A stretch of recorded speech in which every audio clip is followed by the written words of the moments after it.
Hola, muy buenas.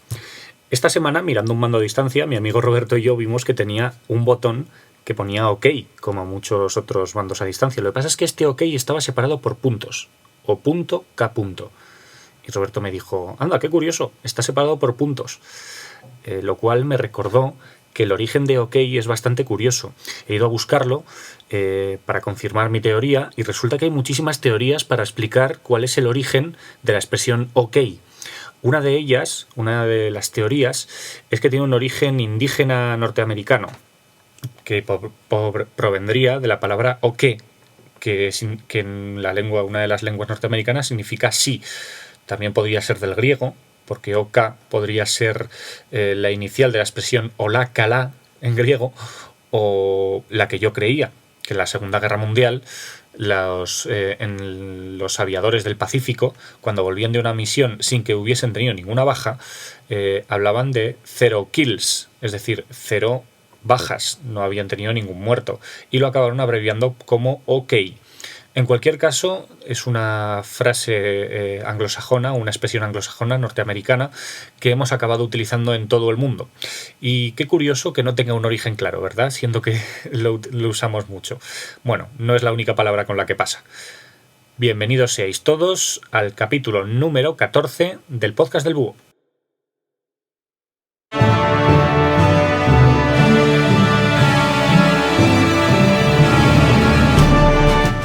Tras unas cuantas semanas sin grabar, me voy a ir a lo fácil y os voy a hablar de un personaje muy conocido en la historia universal. Pero no es tan fácil como parece, porque hay bastante controversia sobre cierto tema en torno al gran Julio César. ¿Fue el primer emperador de Roma o no?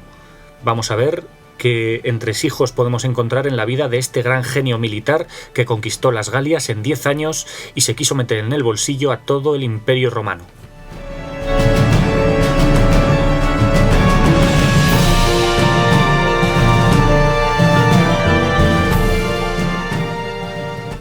Antes de empezar a meterme en harina, quiero pediros disculpas porque llevo unas cuantas semanas sin grabar. Os voy a ser sinceros, no tengo por qué pediros disculpas porque la verdad no gano ni un solo duro, ni un solo euro en grabando este podcast, lo hago por hobby, pero también un poquito de deferencia hacia vosotros quería tener diciéndoos que bueno, que a todos los que hayáis estado esperando a que grabe el siguiente capítulo, pues que eso, que lo siento, porque últimamente estoy muy liado. En cualquier caso, aquí estoy, me ha dado la venada, no lo tenía previsto, pero he dicho, venga, voy a grabar porque esto si no, esto es un escándalo y no puede ser. Entonces, bueno, allá voy. Como os he dicho en la entradilla, voy a hablar sobre Julio César.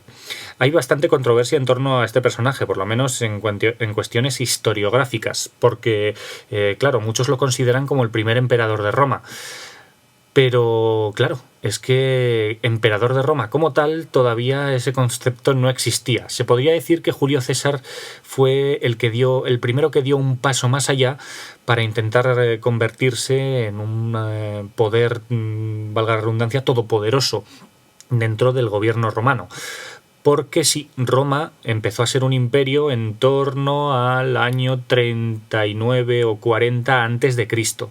Julio César llevaba muerto ya unos cuantos años cuando el primer emperador de facto, el primer emperador real, Octavio Augusto, sube al poder.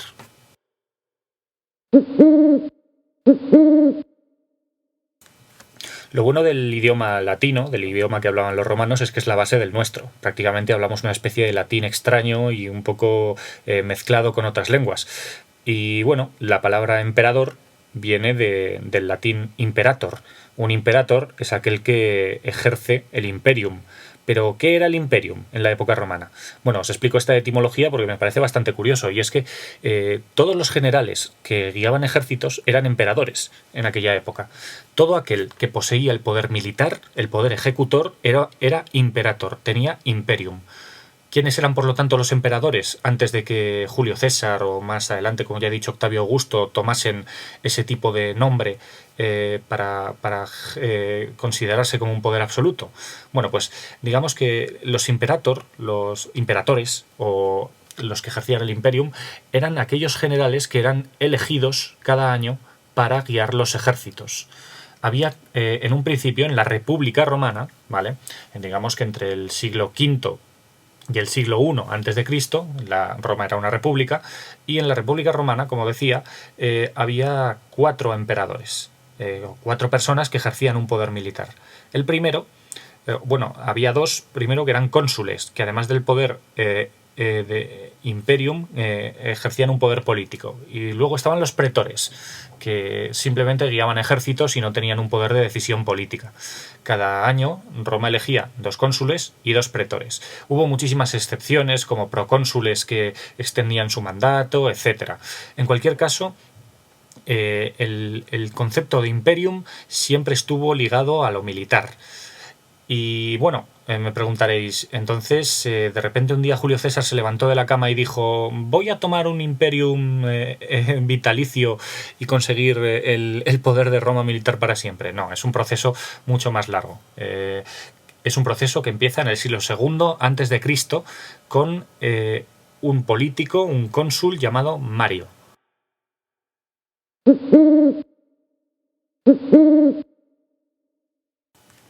Mario, el personaje que os acabo de nombrar, llegó a cónsul, fue nombrado cónsul en el año 107 a.C. Lo primero que hizo fue una reforma, lo primero, entre otras cosas, fue una reforma bastante importante del ejército romano, y esta es la clave del poder, el poder de los emperadores que rigió Roma en los siguientes 6 siglos.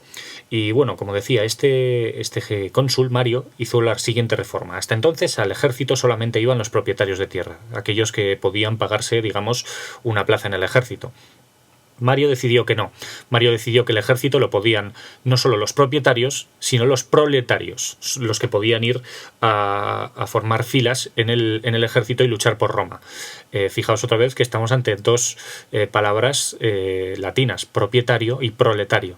Bueno, pues el caso es que, dejando la entrada a los proletarios, Mario se está asegurando una total lealtad del ejército hacia él, no hacia la República, porque Mario se compromete a dar un trocito de tierra a todos aquellos licenciados en el ejército. La carrera de un militar en Roma era larguísima, y poco menos que se trataba de una jubilación bien pagada, que te dieran un pequeño trocito de tierra siendo que habías nacido sin nada que ponerte encima, si eras un pobre y aspirabas a tener una pequeña parcelita de tierra, que viene a ser como si ahora a nosotros nos toca la lotería, nos compramos 3 pisos y vivimos de las rentas. Bueno, un poquito más exagerado, ¿no? Pero el tema es este. El tema es que Mario se mete en el bolsillo al ejército y se crea el concepto de un ejército personal. Esta es la clave por el cual una persona podía coger su ejército e imponerla sobre el ejército de otro. Es la base del comienzo de una época de cruentas guerras civiles en Roma, gracias a esta reforma de Mario, y que desembocó en que Julio César acabó ganando y quedándose como ganador absoluto dentro de una cruenta larga guerra civil, aunque luego la guerra civil se reanudó. Pero bueno, como os decía, la base de que en Roma se pasase de una república a un imperio está en esto, en los ejércitos personales.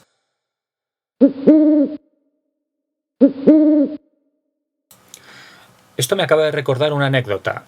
Hoy estoy soltando demasiadas, ¿no? estoy perdiendo bastante oportunidad de iniciar capítulo con anécdotas. Pero bueno, os voy a contar una anécdota. ¿Os habéis fijado la similitud que existe entre lo que os acabo de contar de un ejército personal que acaba derrocando una república y la historia de la Guerra de las Galaxias? Se ve que George Lucas sabe algo de historia. Bueno, cambiando un poquito el tema de las anécdotas y yendo al grano, os digo que Julio César pertenecía a una facción política llamada Populares frente a otra que se llamaba Optimates. Digamos que los populares querían llegar al poder ganándose el favor de la plebe, pero estando bastante en contra de los Optimates, que digamos que eran un poquito más los nobles, por así decirlo, de la clase senatorial romana. En cualquier caso, la llegada de Julio César al poder, que era lo que iba yo ahora, es un largo proceso tras el cual, tras una exitosa conquista de toda la Galia, un enorme territorio, casi tan grande como Hispania, que había costado 200 años conquistarlo y todavía no estaba conquistada entera, pues Julio César la somete en apenas 10 años. En cualquier caso, Julio César no caía muy bien en Roma, en la capital, porque había bastante tensión con respecto a una persona que tenía un ejército personal al norte de la península itálica. Y eso les daba bastante miedo al Senado, porque tras mucha guerra civil, la gente tenía un poquito de miedo a que alguien acabase con la república. El concepto de república era muy querido por los senadores y la verdad es que había mucho miedo. Bueno, en cualquier caso, tras una serie de conjuras políticas, de retorcimiento que no voy a explicar aquí, un triunvirato con Pompeyo Magno, Licinio Craso, un triunvirato, es decir, un poder entre tres grandes políticos. César, digamos que decide coger el poder absoluto para sí mismo y realiza un famoso hito. César cruza el Rubicón. El acto de cruzar el río Rubicón significa que Julio César está dispuesto a realizar una nueva guerra civil, la Segunda Guerra Civil de la República. Es muy simbólico cruzar el Rubicón porque solamente podía haber un ejército en territorio itálico, el ejército que defendía Roma. Los demás ejércitos siempre eran exteriores para hacer la guerra, no eran defensivos. Había un pequeño ejército defendiendo las fronteras romanas, las fronteras itálicas, pero el hecho de que cruzase el ejército era casi sacrílego. Por lo tanto, cuando César cruza el Rubicón, suelta esa célebre frase en la historia de la humanidad, que sale a Iacta est, la suerte está echada, que sea lo que Dios quiera, y se enfrenta a la otra facción, la facción Optimate, que antes os he contado, compuesta sobre todo por Neo Pompeyo, Pompeyo el Grande, que era un viejo amigo suyo, y César acaba triunfando en las batallas de Farsalia, de Tapso y de Munda, aquí en España. El caso es que tras obtener el poder absoluto, César no se presenta a sí mismo como un rey, como un basileus al estilo griego, sino como una especie de protector de Roma, de dictador. Un dictador no venía a ser sino una persona, otro término en latín, dictador, venía a ser una persona a la que el Senado entregaba poderes, digamos, excepcionales para gestionar una crisis. Bueno, digamos que Julio César se nombra a sí mismo dictador vitalicio después de triunfar en la guerra y decide realizar una especie de gobierno en solitario de Roma, teniendo al Senado todavía ahí, ¿vale?, sometiendo votaciones, pero al final se hacía lo que él quería. ¿Julio César se convierte en emperador de Roma o simplemente en un dictador vitalicio? Es algo que él mismo no se atreve todavía a dejar claro.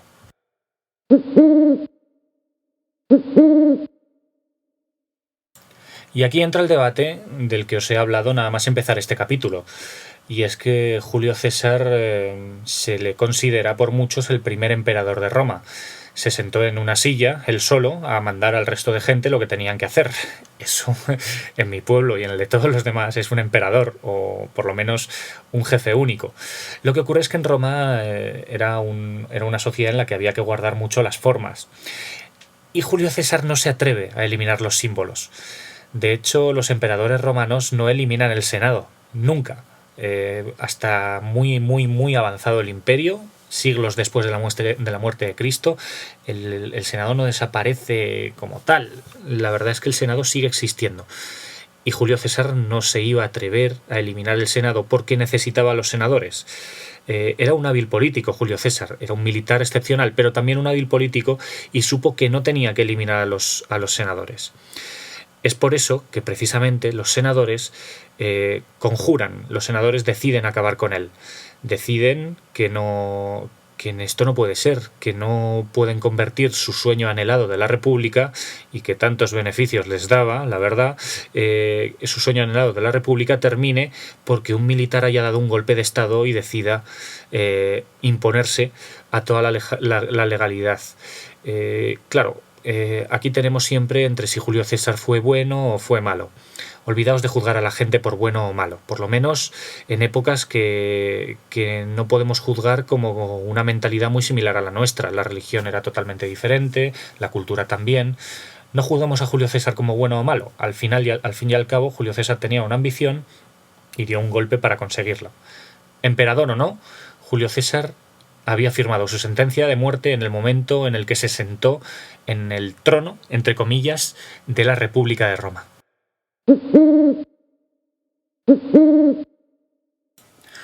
Guárdate de los idus de marzo. Esta es la profecía que, según la tradición, Julio César escuchó e ignoró totalmente. Los idus de marzo se refiere a una fecha, el 15 de marzo, y el guárdate de los idus de marzo fue una advertencia que se supone que un oráculo o un profeta que pasaba por ahí dio a Julio César mientras se encaminaba al Senado.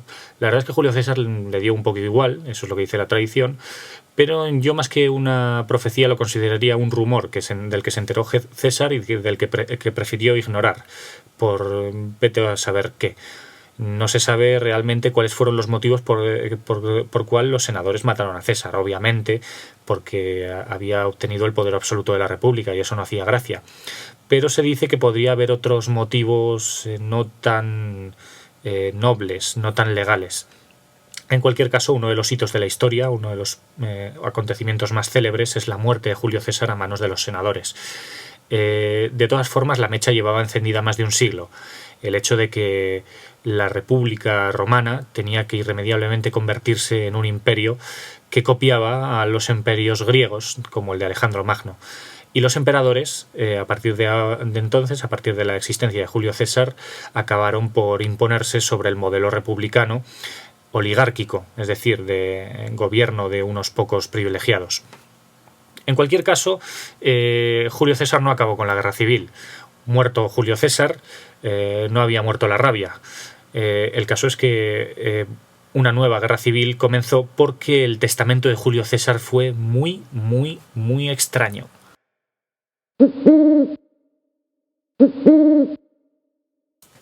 Julio César tuvo hijos, pero no tuvo un heredero claro.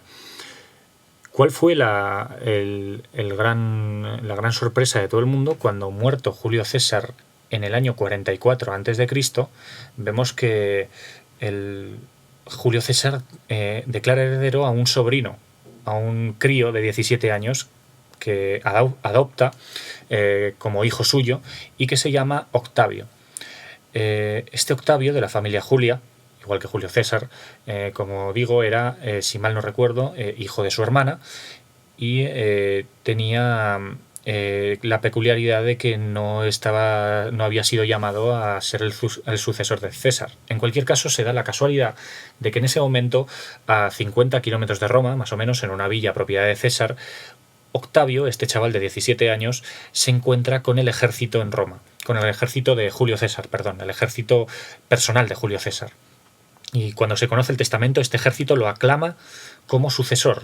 La aclamación era algo muy habitual entre los ejércitos romanos, el declarar un emperador por aclamación o un líder por aclamación. El caso es que se inician las bases de una nueva guerra civil, sobre todo entre uno de los seguidores de César, Marco Antonio, y este Octavio, que toma el nombre de su padrastro, de su padre adoptivo Julio César, y pasa a llamarse Julio César Octaviano. Cuando un nombre acaba en iano o en onio, significa que es un adoptado, se supone.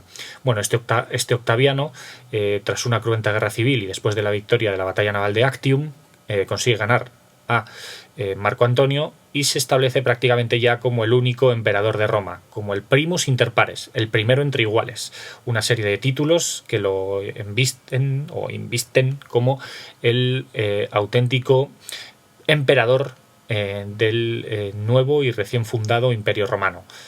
¿Fue Julio César el primer emperador? Yo creo que no, pero se lo puso en bandeja a su sobrino, que no sin sudor, todo hay que decirlo, consigue alzarse con ese título tan codiciado y tan controvertido a partir de ahora en la historia de la humanidad, tan decisivo por otra parte.